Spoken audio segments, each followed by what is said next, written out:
A Bíblia fala que o aguilhão da morte é o pecado.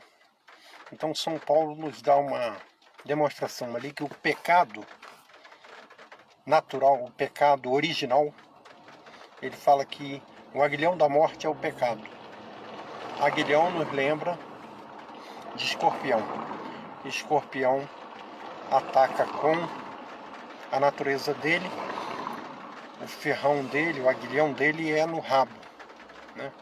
Isso mostra que o pecado natural foi alguma coisa contra a natureza, ou seja, pecado de homossexualismo, pecado a qual Satanás fez que o homem andasse para trás, fizesse o contrário à vontade de Deus. Tanto Adão como Eva. Que Deus tinha dito, todas as frutas comereis livremente, mas a fruta que está no meio do jardim, essa não comerás. E quando Deus está falando, a palavra dele tem 3 sentidos.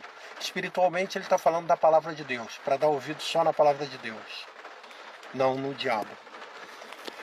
E sexualmente falando, ele está falando do sexo anal, porque o sexo vaginal foi o sexo que ele autorizou quando ele disse crescer e multiplicai.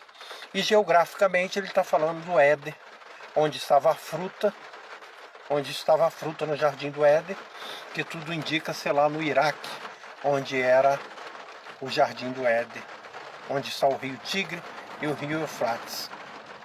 Então, esse foi o pecado original.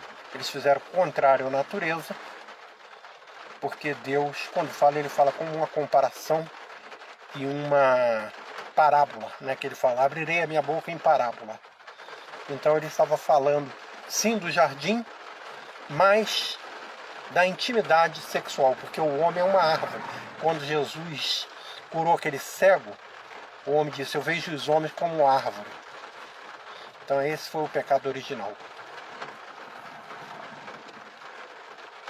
Uai, seu app de vídeos curtos.